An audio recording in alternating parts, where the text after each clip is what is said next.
Good afternoon. How are we doing? Okay? We all right? I know it's after lunch. This is a difficult spot for lecture, but here we go. Well, I'm glad to be here again, and I'm so grateful for the hospitality that I've received. I was at the table with the awardee, Kay, right? That's your name, Kay? And I want you to know that everything I said last night and what I'm going to try to say today is embodied in what Kay has done. And so if you're thinking that I just sort of parachuted into your nice seminary and I'm talking all this 40,000-foot stuff, then forget what I'm saying, and I don't mean to embarrass her, but ask her about the contours of her journey to give birth with partners to that school. Because that's all I'm going to do is sort of sketch that out. And a lot of people do this without benefit of the coordinates that I can lay out. We call it horse sense. Right? But for those of us who don't have horse sense, I offer the following coordinates, okay? So, but I told her I was going to embarrass her a little bit, but she has covered all this ground, and no doubt many of you have already, but nevertheless. So I always like to give a little space to, overnight, sometimes things percolate over a glass of sherry or coffee or whatever is your beverage. Things percolate about what was said yesterday, and so I just want to create a little space for that. Anything occur to you? Yes, sir. Nothing terribly. Thank you. Bless you. I just appreciated something that you said, and you said it really fast and moved on. Yeah, I have that disease. But as a phrase, it stayed with me, and I woke up with it, about places like Waffle House and Starbucks being spaces where you can engage people in a way that is honest. Yeah. Thank you for that. I want to sort of name something in the room so that you can maximize the hour. Like my wife, she's the smart one. She has what I call a Scrabble brain, right? So she can play Scrabble with her friends, and she has this amazing vocabulary. And but my brain I have a vocabulary, but my brain doesn't work that way. I have what I call a Jeopardy brain. So if you prompt it with question, there's stuff in here that I'd like to get out, but if you just got to prompt the right question, then I go to that file, right? So it's just how the brain works. So thank you for saying that. What I was trying to do, be cute, was to say that, God has facilitated you and I having direct, authentic questions. Jesus said if your brother offend you, your sister offend you, go directly to them. Well, one of the ways we can do that is take them to Starbucks or Waffle House or whatever this place is, your places that you have here. But what I really want to say about that, and thank you for bringing that back up, is that when we talk about affecting change, right, here's what I have learned. It is better to spend your time with a long runway tilling the soil than it is a long aftermath of cleaning up. Right? And so I would say to anybody who's sort of is this lecture and the other one locates you, I would say what I learned was buy a lot more coffee. A longer runway. Just because you get an impulse and want to act on it, well, good for you. But we're talking about a community. Yeah. And so I would say if you want to win friends and influence people, and I think one of the things we do in those conversations that some of us change agents sometimes run right past is that we don't buy enough coffee, enough face-to-face to get a sense of how precious the status quo is at present. We just go in wanting to slap a fresh coat of paint on and redecorate, right? And then we slap Jesus on that, right? Jesus told me to tell you that, But what I think sometimes we don't appreciate is that what we look in and call their status quo, many people have given, sacrificed, worked really hard to get it where it is. And so I think, conversations where we take a listening posture. I'm going to give you three capacities, and one is observation. And observation can be across a hot beverage, just listening. And then you really get a sense, right, of what it is. So those kind of conversations can help. And I think that's one of the great capacities that many of us could learn, is to do a lot more listening. Again, I talked yesterday about some of us wanting to sort of, who need, because of whatever unfinished business we have to work on, really need results yesterday. Perhaps we have to manage ourselves in this regard. right? If you want to get there fast, go by yourself. If you want to get there fully, it's going to take some time. You have to work with people. So to utilize that, so buy more coffee. If they ask you what you want, say, I'd love a Starbucks card, gift card or whatever it is, right? Spend more time in contact with people. Get out of the office. Jesus didn't say anything about bulletins, right? Get out of the office and get in the face of people. Thank you for asking that. Anything else bubble up from yesterday? Okay, we'll jump right in if you're ready. So Greg, I think he's maybe not, is he not here? He asked a great question. So go and do what? And I tried to say a little bit about that in the homily. Go and do what? Well, go and do this, right? 3 capacities, and I'll sort of walk you through them. And Starbucks and Waffle House is involved in this. So if you're the kind of person who needs sort of scaffolding, some sort of conceptual apparatus and all this, the first thing is observation. K, I'm going to pick on K some more. K observed the disparity in educational offerings. Some kids had plenty, some kids not so much, right? That's an observation phase, right? We get there by listening, by paying attention, right? I like to give these images, which are Ron Heifetz's images, not mine at all. A lot of times you and I can get really busy on the dance floor doing the ministry, right? And yet we don't have a balance of reflection. Most vestries, most priests, most systems don't have adequate reflection time. They never have a meeting scheduled where we're just talking about where we think we've been together. What do we see? We're on the dance floor, right? It's just one thing after another.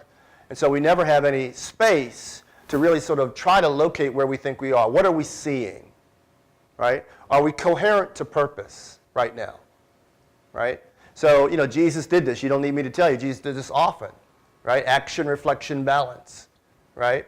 The transfiguration happens, which is an amazing phenomenon, but because of something really mundane, he went up the mountain to pray. Thank you very much. He just went up the mountain to do what he does, which is, let me just pull away for a little while, sit and listen, right? He tried to invite some friends, but, apparently they couldn't stay awake, right? So observation, so balcony dance floor, so I want you to look at your balance, how much time you spend on dance floor versus how much time you spend on balcony. You can do this with your staff. For those who are already ordained and for those who are soon to be ordained, especially, and lay folks, of course, in your ministry work that you do. Do you have sort of a Monday morning quarterbacking about how did things go? It's one of the best things we started to do when I was a rector, was to sit on Monday morning just with a cup of coffee before we got into all the business of being staff and say, what did we see yesterday at worship? What did we see? What worked? What didn't work? Right? And create some space for candor. So one of the other capabilities, capacities that you and I might work on is that candor doesn't mean you're disloyal. I grew up around poor people, right? I love what the dean said today about trying to look at these texts from peasant, with peasant eyes. I was interested to hear you talk a lot about it. It made me think of the way poor people talk in barbershops and hair salons, right? A lot of candor, and one of the things I learned is I climbed the educational, and I'm the lowest class person in my household, by the way. And as I climbed it, I realized that we trafficked more in subtleties, because that's sort of what we do. But what I realized with poor people is that poor people feel like they love you enough to be candid with you, right? So a little bit of a different thing, right? And so an observation is we create a space, we build a capacity within the staff, within ourselves, to be able to do candor with one another. Tell the truth in love, right? Nice is not in the Bible. Nice is not in the Bible, right? Right? Nice is not in the Bible. Kind is in the Bible, right? Observation also is who are the stakeholders? Do you notice who speaks last in the meetings? Who are the alpha males and who are the alpha females? My guess, I'm going to keep bothering Kay, my guess is that Kay was an alpha female in that congregation for whatever reason, right? So, one of the things I observed and I learned is that don't start dithering around the edges. Go buy the alpha female a cup of coffee. Because people are waiting to hear what she's got to say anyway. I wish I'd have known this 15 years ago, but now I know it. But you have to observe. It takes some time, right? In observation. Find out who are the political folks, who's connected to who. Again, I was a rector in the South. I'm a bishop in the South. And what I have learned, and maybe Texas is different, is everybody's related to everybody. So you better watch your mouth. You're talking about somebody's cousin. Is that true in Texas? Yes. I was like, damn, are all these people related? It sounds silly, but you really are trying to understand who's in the room. Right? Because you want to harness the best of everything so that you can run your intervention or experiment. And you don't want to sort of have unforced errors. Do you know that term? Because people in church have a long memory. And they'll, you get up and try to make your change, and they'll remember you talk bad about their cousin. Or something like that. Then we moved to interpretation. I told the dean I was going to use her as Exhibit A. Was anybody here for her offering this morning? Yeah. What was it was fascinating in a lot of regards, but I just love being back in school for a hot minute. I loved it. I was all smile. I probably had a goofy smile on my face the whole time she was talking. But what I noticed that she did was, and she created a space, that was leadership behavior. She created a space for multiple interpretations of reality.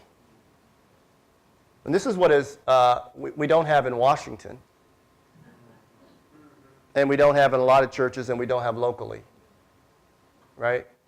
I noticed that when she was offering a space for people to offer what they saw in the text, that what we saw was actually very different. And yet, she didn't pick a side. She also didn't tell people that they were wrong or unpatriotic or unchristian, right? I mean, one gentleman said something about a cow pissing on a flat rock, and she didn't call him out of order. Who said that, by the way? That was great. I'm going to use that, But, and hear this point about interpretation. One of the leadership behaviors is increasing our capacity to facilitate a space, hold steady in a space where there are multiple interpretations of reality. That is a leadership capacity. People are going to want to seduce you to one side or the other, but our job, if we stand in that place, is to make sure that the community benefits from all of the positions. So we're not in a hurry to make an intervention just yet. Right now, our work is to hold steady at the center and hear all the corners of the room, especially the outlier position. I just came back from Alaska. The presiding bishop created a space for one of our bishops who has really been struggling with gay marriage. And he's feeling very much like he's not under the tent. And, I'm a systems geek, so I'm sitting there watching what's going on. And, some people are groaning, oh, Jesus Christ, I thought we talked about this. Didn't we vote on this already? All true. And yet a member of the household, could have just, seethed and, and all of that. But the presiding bishop, in his wisdom, gave space. And the gentleman talked about why he did not feel included and why he wondered if we were a big tent church and was there any place for him. And he got a chance to say it. Now, the distinction is that while we gave space to hear, not all agreed. But yet, his membership in the house was not called into question. So one of the things that leadership behavior does is it provides cover for the outlier position. Sometimes we're seduced because of our need to be part of the group that we write them off so that we can feel like we're cool with the other cool kids in the class. You know what I mean? I'm talking 4th grade here. Right? Their enemy is your enemy if you want to stay in good standing with this group. We do that still. So what this capacity is making sure that we don't throw Bob or Mary under the bridge or under the truck, as it were. We don't do that. We make sure that we account for because there may be something there that the community needs to know about. Remember who the prophets are. These poets who kept bringing outlier positions forward. Right? And you know what we do to them, right? Right? So who's going to hold steady and use their authority to create a space so that the community can benefit from the most extraordinary positions on either side, so that as we sort of get everything necessary to make our intervention. You get that? I want to make sure you get that part. Because part of this work, the reason why I think this work is intensely spiritual is because it asks us to examine, our need to be a part of the group. How, what premise and what basis do we want to be part of the group? Right? And I'm telling you, this congregational stuff, boy, I mean, it's fourth grade all over again. I mean, we're all sophisticated people, but it's fourth grade. Yeah? Surfacing the lyrics below the music is, again, listening long enough till you begin to hear the thing. How many people married or, long-standing relationships? Yeah? You know what I'm talking about? Right? So my wife is a very intelligent woman. She tells me stuff. Right? And I have a halfway decent brain. I account for the stuff. But what I've learned after 20 years is there's some stuff underneath the stuff. Right? So the whole bit about the toilet or the toothpaste cap is really not about the toilet or the toothpaste cap. Say amen. Yeah, you like that, don't you? Yeah. It's about something else. What else is it about? Maybe I don't feel appreciated. Maybe I think there's not a balance in this situation here. How come you always get your way? Maybe it could be anything. Do you see what I mean? That also happens in communities. And you have to account for it if you're going to sort of make a skillful intervention. This is why we're not sort of ready, shoot, aim. Ready, shoot, aim will kill, or at least encumber severely, running an intervention to actually make a difference on the thing you say you want to make a difference on. You got that? That's critical. So you have to listen long enough and create a space and be available enough, perhaps even be vulnerable enough, another capacity builder, so that people can bring you the lyrics below the music. I counted as a success that I held steady long enough as the church was exploding that a lady felt like she could tell me that I don't want the church to grow. Because it was in the room. And oh, by the way, whatever's in the small group is in the big group. So they do you a favor. They do you a favor. When I was running for bishop, I was a candidate for a bishop. Some of my clergy here, I don't think they know this. You go out for this dinner, I guess, where people want to see if you can use a knife and fork, adequately or whatever it is. And while you're asking you questions and you're trying to shove stuff in your face, we're Episcopalians after all. And so this lady had one of the people on the committee had maybe a half a glass more wine than she ought. And she said, and this was right at the time when President Obama was the president. And I'm friends with the mayor in Atlanta and Andy Young, Ambassador Young, and all those sorts of things. So I'm sort of connected to that community. And she just sort of, said, look, I don't care that you're friends with all these fancy people. We don't like Obama in Macon. Right? And my wife is sitting there, and my wife is a sort of upper class Jamaican. She was like, oh my God, I was like, and I listened some more, et cetera, right? Because we hadn't been talking about President Obama. We hadn't been talking about anything. But it was in the room. Middle class, black guy, right? Graying hair, that's about all I have in common with the guy, right? And I told my wife, back in the car on the way home, I said, honey, don't ever get upset. Say thank you. Now we know how some people are reading that text, how some people are reading my candidacy. And at the heart of that, if we pull away some of the other stuff, at the heart of that is, can an upper middle class black guy, African or beige at least, be my bishop in Macon, Georgia? So maybe a capacity is suspend outrage. Some of us default to outrage. We never met anything we couldn't outrage about, right? Maybe we suspend outrage and get curious. That works, by the way, at home. Suspend outrage just for a second. Maybe that's a capacity we can work with. And get curious. Right? The other part of the interview team turned bright pink. They're all white folks. They just turned bright pink. It was hilarious. I thought it was quite funny. And then intervention.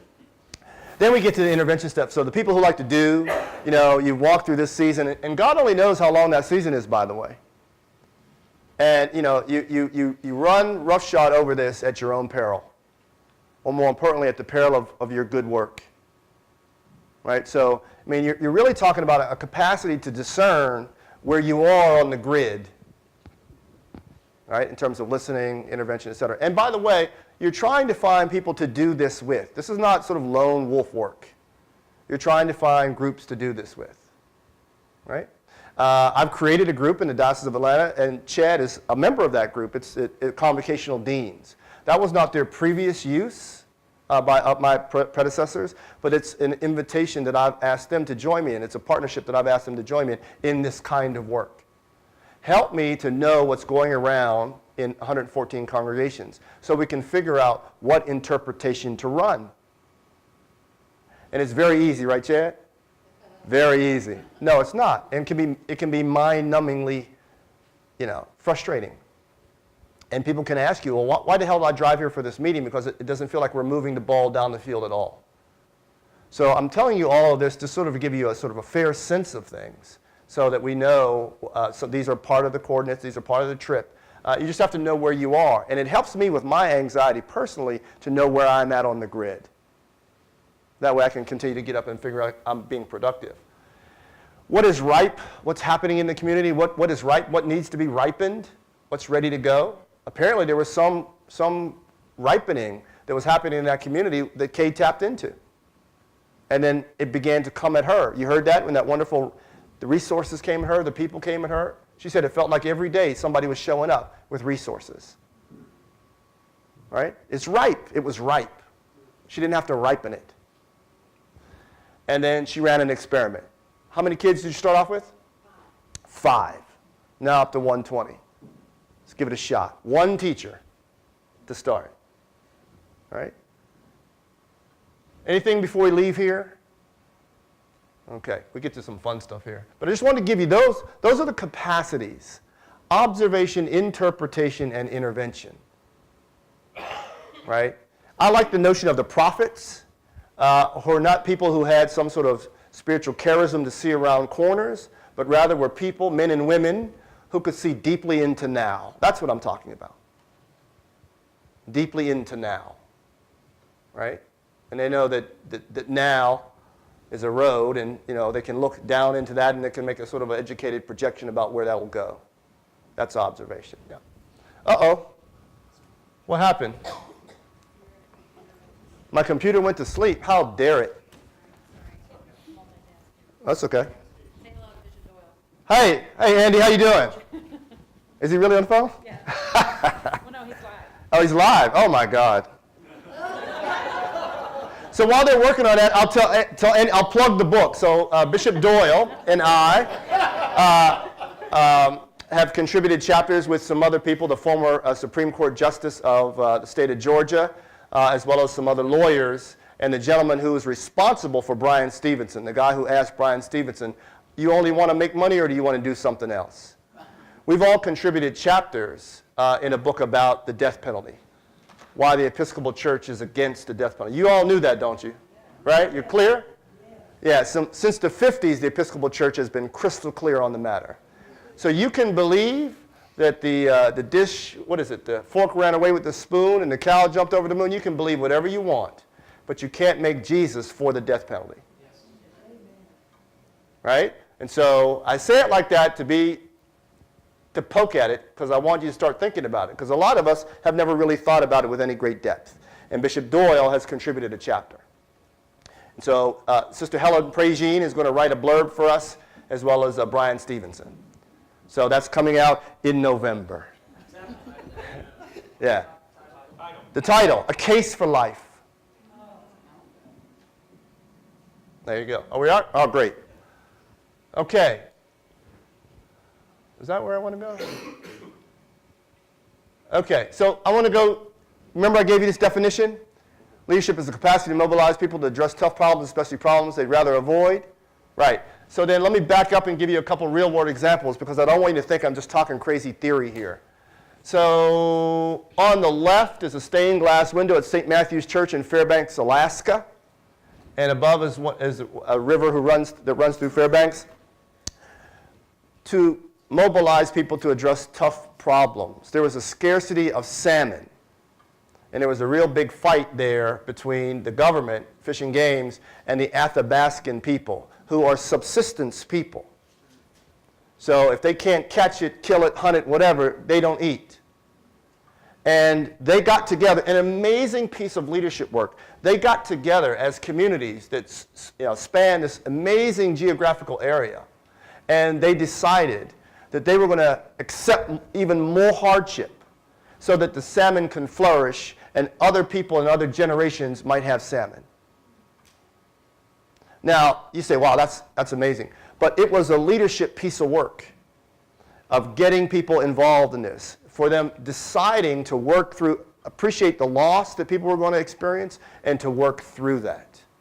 So that's one example that we heard while we were in Alaska about leadership work and how holy it is and how good it is, right? The other one is, anybody here wear like North Face and Patagonia and all that sort of stuff?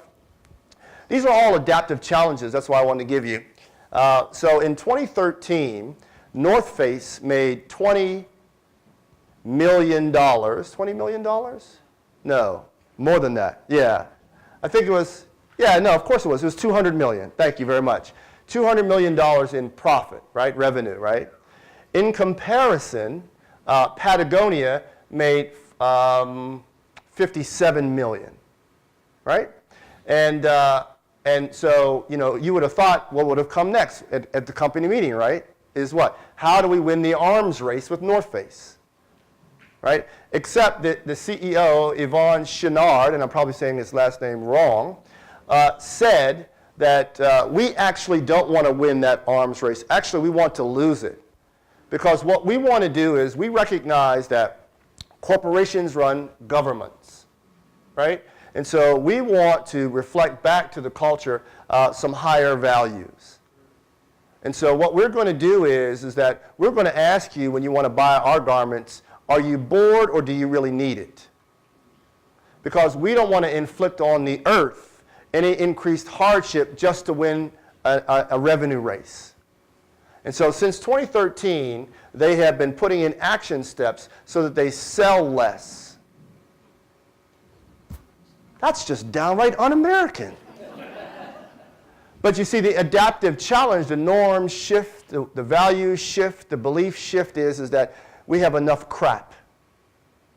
And they don't want to be involved in you and I accumulating crap because we're bored. If you need something, they want you to have it. So they've developed a used arm where they're repurposing garments. I mean, I wanted to give you these examples because I want you to know that this adaptive stuff is real world stuff. People are doing it. It sounds crazy, but people are doing it in the real world, and it's making a real difference, right? So North Face is going to make a lot of money, and God bless them. But this CEO is very clear about who he thinks Patagonia is and the impact he wants to have on the world. He's basically saying that revenue number is plenty. Can you imagine? I've got another example for you coming up. So tough problems, especially problems they'd rather avoid. Wouldn't it be just easy to try to sort of, scale up and win the race, wouldn't it? You would think. You would think. But they're fastened to something else which is guiding them in this work. I want to go here first. So leadership, so what drives a community to take on loss, and they're already living at subsistence, and what takes on a company to go countercultural, and what takes on perhaps you to do the things that you're doing? Now, I submit to you that leadership is meaningless without purpose. I submit to you that having an explicit sense of purpose is the rocket fuel that drives us through this work. So I want to talk a little bit about that. Normally when I do this exercise, I have a lot more time, and I would ask you in one sentence, not a Pauline sentence, right? not something out of Romans, but could you articulate in one sentence your purpose? And what I'm always amazed at is that you and I are in purpose work, but oftentimes we've never had any practice trying to articulate that. You can give it a shot if you want.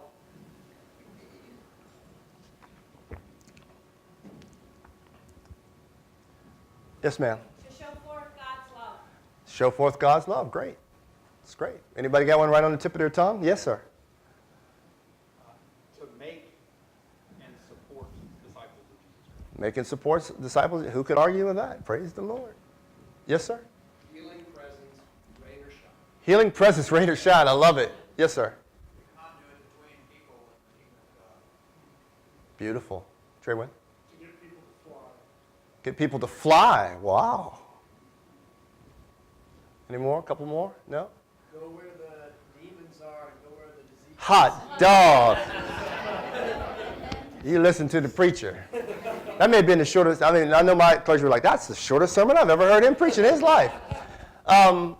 And just because of time, I think all those are wonderful. There are no wrong answers. I think that's all great. But if we had time, I would do an exercise with you, and that I've done over and over and over again, because it yields such power.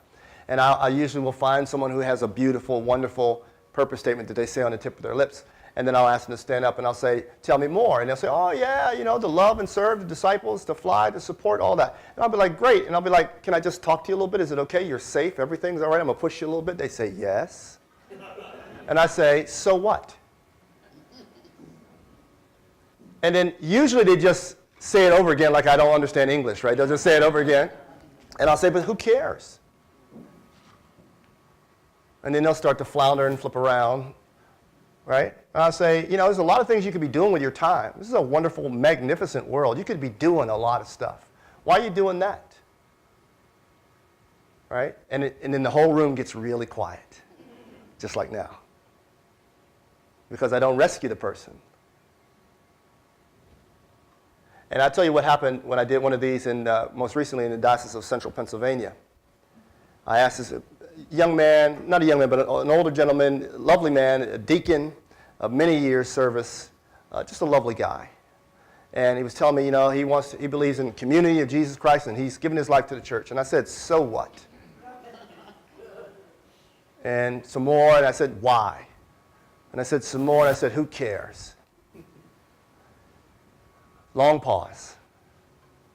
One of the capacities is, can you stand still when it's quiet without rescuing people? Can you just live into the awkwardness of it? So I did, and meanwhile I'm having an interior conversation like, don't talk, don't mess it up, shut up, don't talk. And he said, I'll tell you why. Because when I was a little boy, my father was an awful drunk. He was violent and abusive. He beat on me, beat on my mother. And these people from our church came and they saw about us. And when he died, they cared for us, they fed us, they nurtured us, they loved us. Right?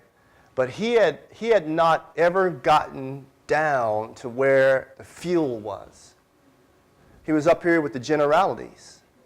And so the reason why I always ask people, what is an explicit sense of your purpose is because that's where the power is.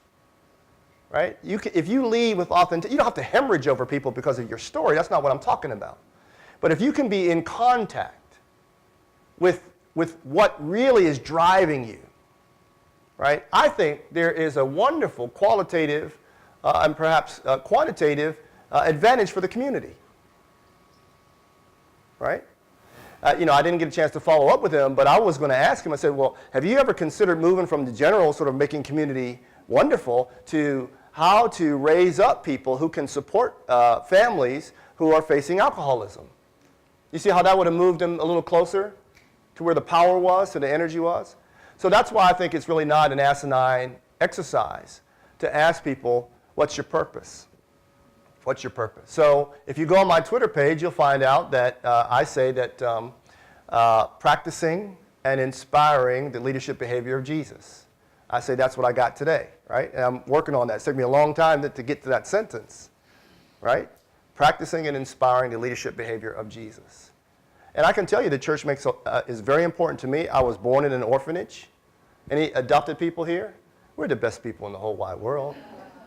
And we have something called fictive kinship. So community means a lot to us, right? This network of loving people beyond, biological relationships means a lot to us. But not only that, one of the most life-giving memories I've ever had was when I was in the Navy, landing on an aircraft carrier in the Indian Ocean, probably about 120 degrees, and how the entire community ran out to meet the helicopter and lined up across the aircraft carrier. That's a lot of football fields long because we had the mail. That was in the days of mail, right? Mail when people wrote letters.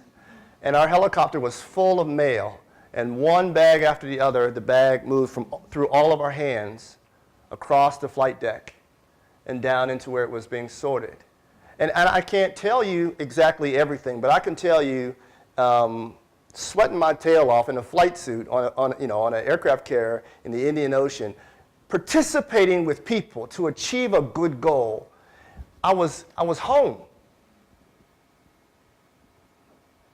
So practicing and inspiring the leadership of behavior for me connects to that. That is something, it's just me. I'm not doing it. It's not the schooling. It's not because of the school. It's me. It somehow found its way down into who I am.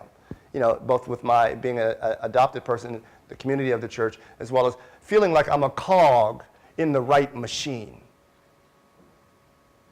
And so to get down to purpose, I think, is really important. And it can save us from, sort of lives of generalities that don't quite get us there. And I would say, again, I'm going to keep bothering Kay. I listened to what was read about her, and she bumped around until she found her niche. And so don't worry if you don't have the sentence today. Bump around some more. Craft the sentence as best you can today, and then keep bumping around some more. Keep trying things. Keep trying to be faithful until you get something. Understanding that it may only be for a season, that. And then there may come another season. Right? So if leadership is meaningless without purpose, it's just a bunch of tasks. But purpose is what drives you, right? And let's go back to the Bible. I know we like the Bible here. Every time God does something, there's fire. And we're Episcopalians. We believe that faith and science are siblings. Say amen. Amen. Right. What did Robin Williams used to say famously? We believe in dinosaurs. You can have dinosaurs as well as Jesus in the Episcopal Church. So we believe that the whole thing, the whole shooting match started with a big explosion. That's fire. Right? And then after that, that's Moses. We believe a runaway felon married up in the middle of the desert and then, was probably not a highly effective shepherd. And then, he probably was just trying to, he didn't want to have to go back to his father-in-law and say, hey, I lost one of the sheep, man. And the bush was not consumed. Then this little boy, little Hebrew boy who was educated in Egypt's best schools, then becomes God's instrument to go back to the very same people that produced him and say, you got to get on board with deliverance or else. Fire. And then Pentecost, right? I couldn't find a better Pentecost but there's like a lot of old grave dudes, I don't think it was like that at all, But just notice where God puts the fire on the church. He puts it in a place where you and I can't blow it out, right? I'm quite sure we would have blown it out if we could have, right? But, and I'm sure there's some expert linguists here, but we do know that pour is an Indo-European word at the beginning of purpose. It just means fire. And I always like to say that this is deeper and more visceral than passion. Passions are fleeting. This is down into who you are. Way down here. This is not fake Facebook-like stuff here. This is way down deep. What comprises you? I think that the idea of community in the church is a good thing because I've been the beneficiary of it. I mean, it's visceral for me, right? I mean, I lived in an orphanage for the first 9 months at the hands of other people, right, who did what they did out of their commitment to Jesus Christ, right? So to try to extend and create community with people is visceral for me. It's not just something that's passing. And we believe that fire produces authenticity and urgency. My guess, referring back to Kay again, my guess is that Kay got going on this thing. It produced some urgency. And as an educator, longtime educator, people saw the authenticity of this in her. Right? And so it became a generative enterprise. How about you? What would be your thing? All right. I don't know what's going on today. But let's just stop a minute here and just talk about purpose a little bit. What does that ring for you? What rings true? What questions, comments, criticisms. I love it all. What do you hear in all of this little bit?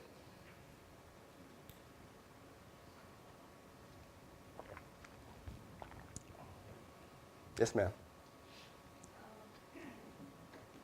Lots of times you can plan a lot of activities, but you don't really make progress without doing your purpose. Yeah. Yeah. You're just being busy. Yeah. Right. Anybody just love being mindlessly busy? It feels much better when you're coherent to purpose, doesn't it?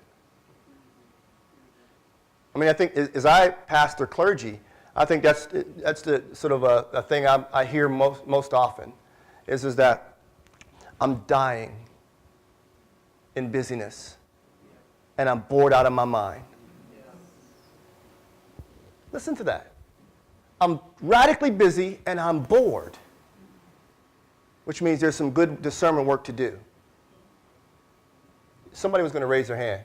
Well, you just started to address it, but I was thinking a lot of what you're saying to me sounds like behind it is some really deep spiritual practice. Yes. And I'm just wondering if there's particular ways of doing that other than fruitful for you or that make me well. Yeah, one of the first things I did when I was elected was I got a coach. Someone who actually is a partner with Ron, a guy by the name of Hugh O'Doherty. I call him an impish little Irish mystic. And he was just with us at our presbyters conference. He has the gift of being able to ask really hard questions without making you feel like he's condemning you or judging you. Which, we've had hour-long conversations, and I was really done after the first 3 minutes because the question was really so probing. But I suggest that. I suggest we don't do this work in isolation. I suggest we find some people who may be living out some of this, that you may see them, and to talk with them about their own personal journey. I was teasing at our table that Kay should give the lecture. But my guess is that she could probably name some of the road markers along the journey that a lot of people could say amen to, right? And so I think that, one of the things I learned, which was a capacity increase for me, was I learned to not be so shy and I know you're like, shy? Yeah. And cold call people who are doing it. Cold call people. So I remember when I was a rector of an Episcopal church in Southwest Atlanta, I called up a guy who was really getting it done in the Methodist church about 5 miles away. And I said, you don't know me, I don't know you, I like some of the stuff I hear coming out of your place, can I buy you a steak dinner? And he said yes. And all we talked about was some of this stuff. And so I really mean it when I say, don't just ask friends and family. God's got so many wonderful people out here who are doing God's work, who are wise guides, and we should ask some questions. And so I would say that is one practice. And then not feeling like you have to figure it out today. I think is you have to be gentle with yourself. Write the best sentence you can and live with it a little while. My sister still lives in Pittsburgh, grew up in Pittsburgh. She was also adopted. She's not my biological sister, but my sister nevertheless. And, I love talking to her because she doesn't give a flip about honorary degrees. She's just salt of the earth people, She still has our accent that I grew up with in Pittsburgh, which I don't have anymore, where we say yins and we say pop for soda and all this kind of stuff. And I love just talking to her about our childhood now with 53-year-old eyes. And she helps me a lot. Just remember.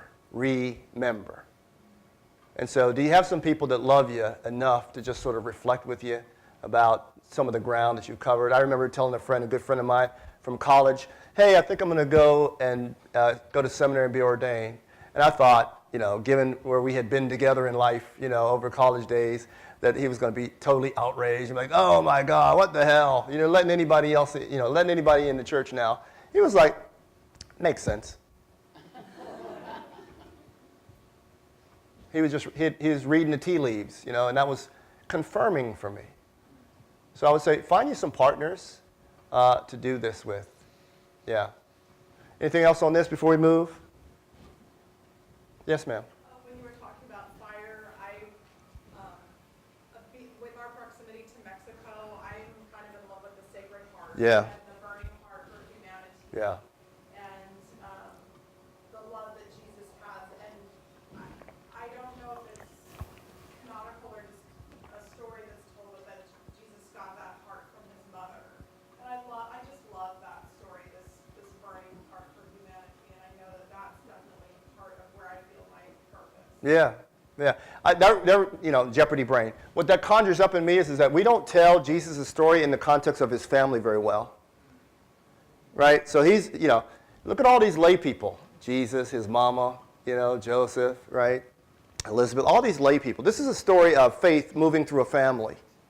Right? And what do people do who don't have 1,000 channels on? They tell stories. Right? And so it doesn't surprise me that Jesus found himself really taking up some sense of responsibility for the God story, probably hearing on his mother's lap her encounter, and Auntie Elizabeth, and who is it? What's Elizabeth's husband's name again? Uncle Zechariah, right? And then crazy cousin John. Right? I mean, you're talking about a family who talks about God at feast days. So, I'm not surprised that he then echoes his mother's theology in Gethsemane. Right? I don't think we preach that enough either. Let it be unto me according to thy word, not my will, but thy will be. We should give Mary some more credit. Right? Maybe Jesus catches this glimpse of purposefulness from his mother. And maybe also Jesus catches this glimpse of purposefulness around spreading kingdom, including lots of people, because he watched his daddy slog every day to build a temple where people sort of had, opulence and all this sort of God stuff that never got down to the peasant class. So maybe that refines his journey, and he ends up on purpose. I sort of subscribe to the scholarship that says that Joseph was probably not a carpenter, but maybe a stonemason, and built the temple at Sephora. I sort of like that thought. Yeah. And how all of that maybe comes together for him to create in him urgency and deep care and this expansive notion that all people should have a place at God's table. Right? All right. Mindful of the time. So purpose is an orienting anchor. We've sort of said some of this. The trick is after you write the sentences, is that sentence what you want to really commit to?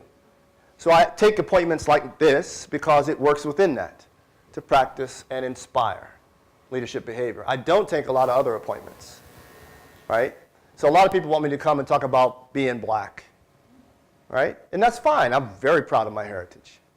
But I only want to talk about race relationships as it regards you and I exerting leadership discipleship to begin to dismantle racism and create the beloved community. You see the difference? It may sound semantical to some, but it's an important difference to me, right? People always want me to come preach somewhere in February. I always tell people, I think you should preach in February.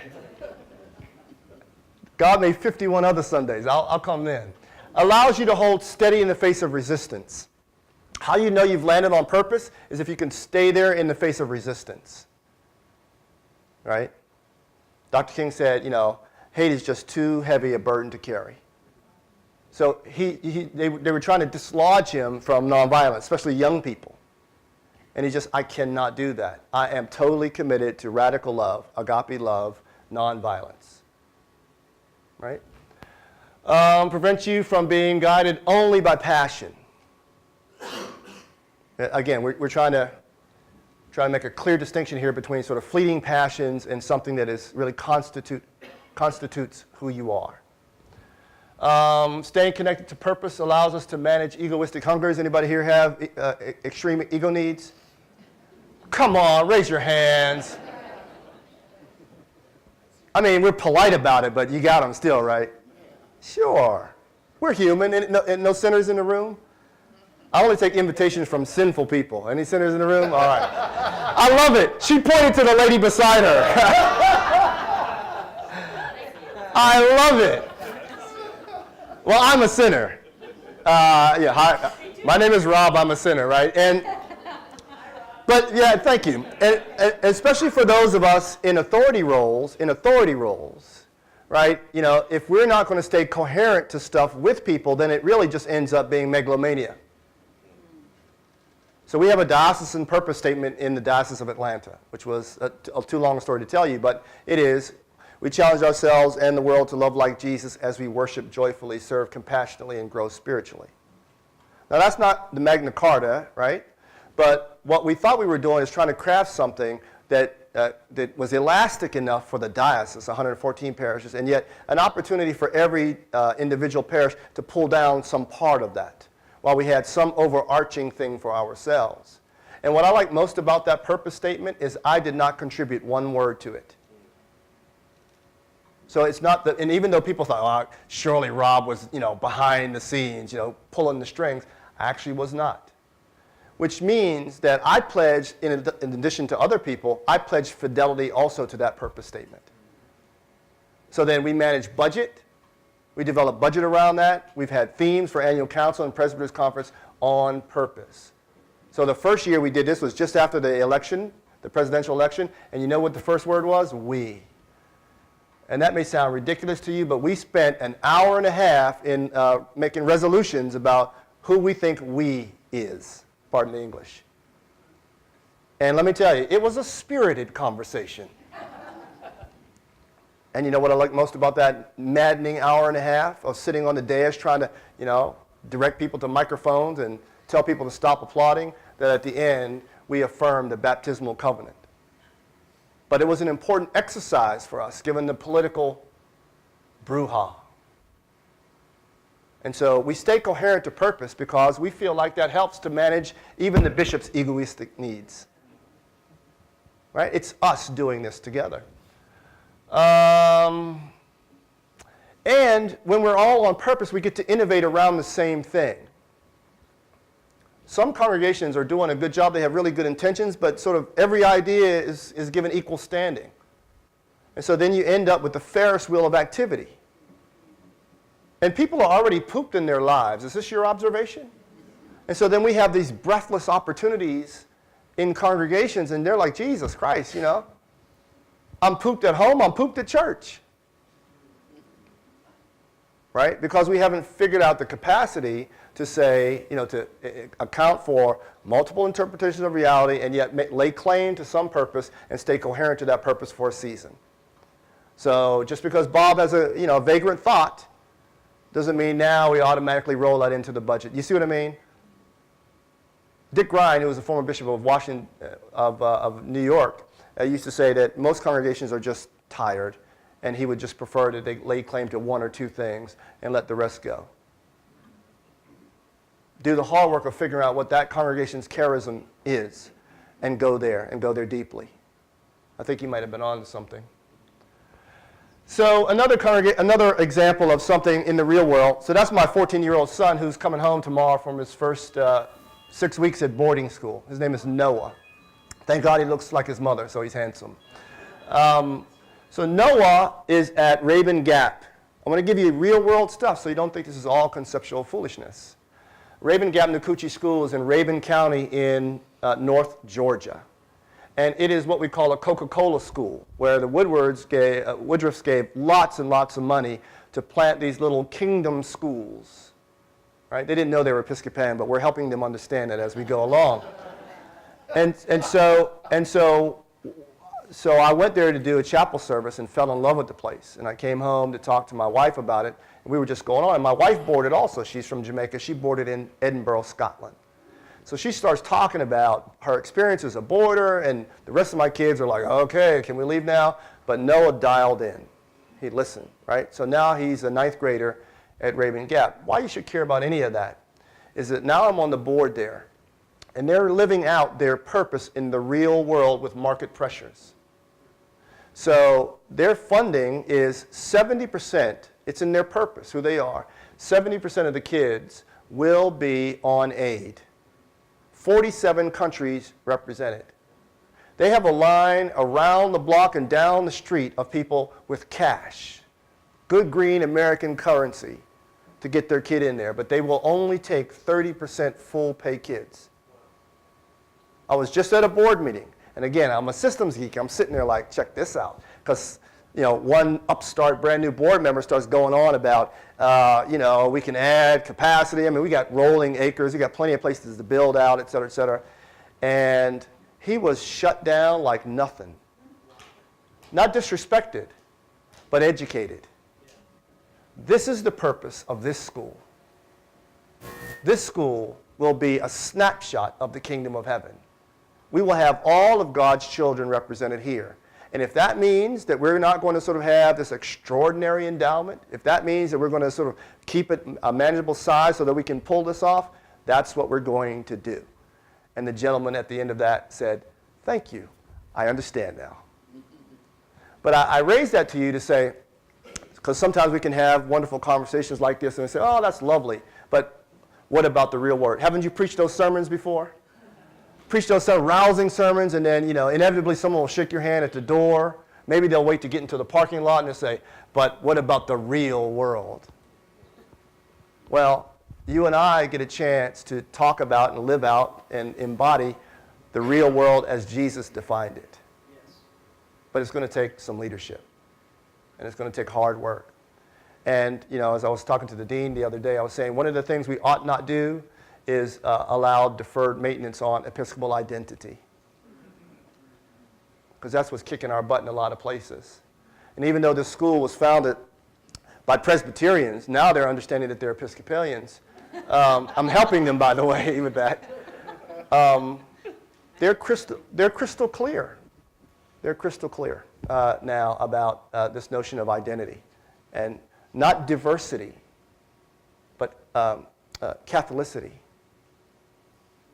That it's not a full sense of the kingdom until we're all there. It's not just about quotas, 2 of them and 2 of these and 2 of the other ones. It's about God's family is present and taking up initiative in the real world to achieve that. So I get to see him tomorrow. I'm really happy about that. Coming to the end here. So one of the things that Marty Linsky does, which is Ron Heifetz's partner, he plays sort of the bad cop. If you go to Harvard Kennedy School, is Marty is sort of a in-your-face Jewish lawyer who's worked for a couple of mayors in Boston, and he uses a number of expletives, which I won't use in my presentation. But he asks really smart people, what the blank do you want? Because if he didn't charm you with all this sort of conceptual stuff that I've just charmed you with, he sort of puts it in your face. And so another way to get at purpose is, what do you want? What do you really want? And what are you willing to do to get there? I mean, these are short questions, but they just can open up an expansive world for us of life and possibility. So what do you want? Right? If one more person tells me that they're in the Episcopal Church because the liturgy is so beautiful, I'm going to scream. What are you going to do with all the other hours in the day? Right? Jesus does not want you to work 40 hours on a sermon for 15 minutes to denying your family and denying the world that he loves. Right? So what do you want? John 3:16, for God so loved the world. Stop, full stop. Loves the world. Like a teenager scrawling a love on a tree. God loves world. Do we? So what do you want? What do you want? I heard somebody in our midst wanted parity in educational opportunities for kids who didn't have that opportunity. So what do you want? It's rhetorical, unless you want to answer. What do you want? Think about that. What do you want? That's why we got in this business. Not to be nice, not to dress up in fancy clothes that are outdated. What do you want? What do you want to achieve for God? What has God given you the ability to achieve? Right? That's the question before us. So we have to increase our capacity to see, to interpret, to attract allies, to share responsibility, to manage ourselves. I need that one. To intervene, to make meaning, Liturgy, by the way, is a great opportunity to advance adaptive work because you get the microphone, right? Why do you think I had you hold hands today? Because we live in a divisive world. This may be the one time this week that you get to hold hands with people and you didn't ask them their political views first. The liturgy creates an opportunity for us to use it. And maybe if you hold hands and get in the practice of that, maybe we can have a conversation. The liturgy is a great tool. We can use it, right? We can use it. We can use it to advance good stuff. To make meaning, to experiment, to distinguish adaptive and technical. And then here's my last thing, the absolute last thing I get to say. I like Paul. Some people don't like Paul. I like Paul. I can say, well, what Paul? The Paul said, suffer not a woman to teach. Not that Paul. That's young, dumb Paul, right? After Paul realized he didn't have a pot to piss in and that Lydia can write some checks, then he says, in Christ there is no male or female, right? Which Paul? Do you want to be damned by your dumb statements when you're young? I don't. So give Paul a minute. But whether you think this is Paul or Deutero Paul, I like it, and I have it inscribed on my bishop's ring. Because I think I keep it in front of me because it helps me, right? God can do infinitely abundantly more, exceedingly more than we can ask or imagine according to the faith at work in us. Ephesians 3:20. I keep that up there because I can imagine a lot. And to remember that, to partner with God is to partner with the one who cannot be fathomed and yet is condescended to offer us a share in the work. So that's really the last thing I'll give you, is this notion that there's so much out there, so vast, that we've painted ourselves in really small corners. And you can do more than you think you can. When I was elected bishop, they give you an intentional bishop friend, for the first 90 days, someone that you can call and ask stupid questions like, I'm elected, now what? And mine was the Bishop of Kansas, former Bishop of Kansas, Dean Wolfe. And, me being kind of a quick study, I said, okay, I don't need you to tell me all the pedestrian stuff, right? I know I'm supposed to go home and love my wife and care for myself and get on the treadmill. I don't need you to tell me that. Here's what I need you to tell me. You're 14 years ahead of me. I'm just starting. Tell me what you know after 14 years. I want to start fast. I want to get going. Tell me what you know. And here's what he said. I took him totally, aback. Long pause on the phone. And he said this. You can do more than you think you can. You can do more than you think you can. That's why I love this verse. According to the faith at work in you. So how much square footage are you going to give God? It's always about saying yes again. So I never like to stop talking without giving somebody an opportunity to rededicate their life to Christ. So why don't you say yes again today? Your own way. Why don't you say yes again? Right? God is worthy of everything we are. And God has been so good to us. Why don't you just say yes again? Rededicate yourself to Christ. There's no better employer. None at all. Let's pray. Gracious God, we thank you for today. We thank you for the strength to rise to greet the day. We thank you for the portion of health that we enjoy. We thank you because you've included us in your wonderful work in the world. We thank you because you're our constant companion. We offer ourselves again to you, God, and to your work.